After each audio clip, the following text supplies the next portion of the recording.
Okay, organizational conflict. So, introduction. It's normal for organizations to experience conflict. We are no exception to this norm. What is important moving forward is we understand how to best communicate in times of disagreement. So, brief biblical commentary on conflict. You have Proverbs 15:18, which says, "A hot-tempered person that stirs up conflict, but the one who is patient can calm a quarrel." Okay, Matthew's 18:15 says, "If your brother or sister sins, go and point out their faults just between the two of you. If they listen to you, you have won them over." And then Hebrews 12:14 says, "Make every effort to live in peace with everyone and be holy. Without holiness, no one will see the Lord." All right, so I have an icebreaker. In your tables or in your table groups, answer the following questions. Okay, so up on the board we have, in the workplace, what makes you feel stressed? How do you feel best? How do you feel you best communicate? And list three things that make you feel reassured and a key part of the organization. And I would go ahead and let them take a few minutes to answer those questions. And then when we come back with the icebreakers, what did we learn about each other from the discussion? Does anyone's answers surprise you? Did their answers make you realize small things you can do to make them feel like part of the team? And what did your table say about how they prefer to communicate? How might that impact our organization's tendency to experience conflict? And then I have a case study. So we're not alone in the fact that our organizations have conflict. Many organizations experience conflict, whether between two employees or whole departments. Some organizations even experience conflict within leadership and among management. Let's look at this case study where an organization experienced conflict, and then we'll see if we can discuss how it could be best handled. So here's the case study. You are James Whittington, the manager of an internal auditing. Okay. The nature of your position and your units work often. I'm sorry.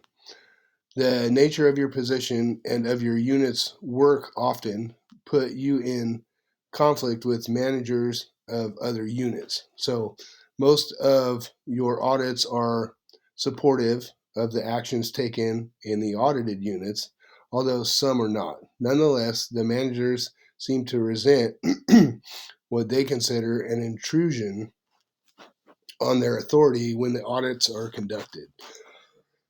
Excuse me. No one likes to be audited.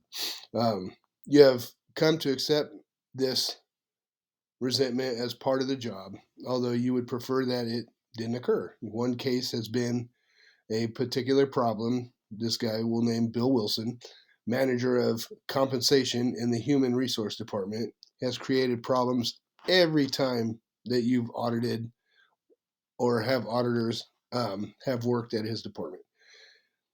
He has continually tried to hold back information necessary for the audit. So just a hard guy to work with. Unfortunately, during the last year and a half, you have had to audit activities in his department several times.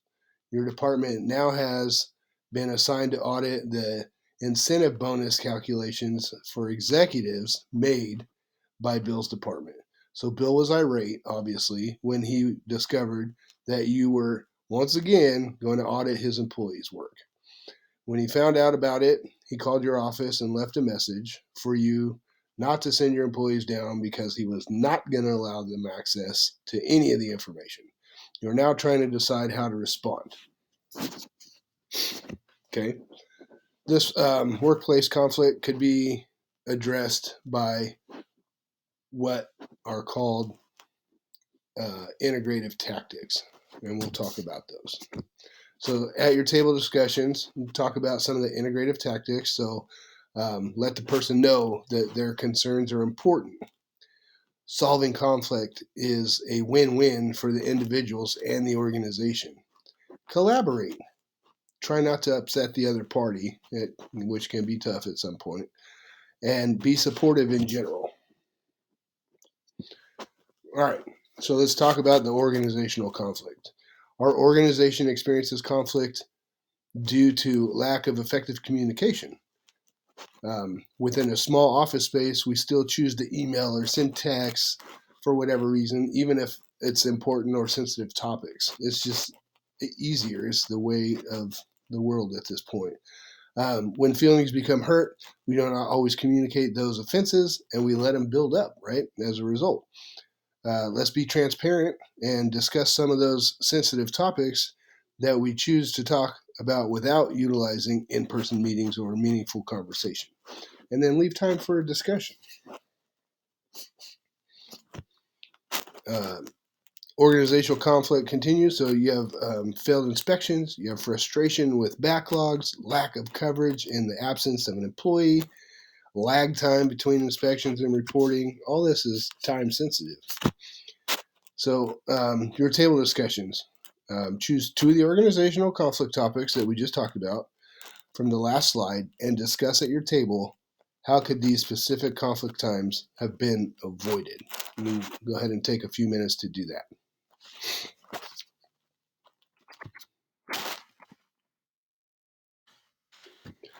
All right, and so coming back, moving forward together, what did we talk about? So what did your table talk about? How could these conflicts, even when small, be avoided, right? And how do you think you personally could contribute to a more meaningful flow of communication within the organization? So conclusion here is all organizations experience conflict. We can use what we have. We can use what we have learned today to avoid those conflicts that stem from lack of effective communication. Let's make our goals together.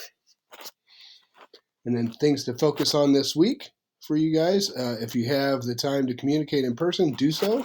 Support one another in words and actions, and listen effectively and think collaboratively. And then, do you guys have any questions or comments? And thank you for your time.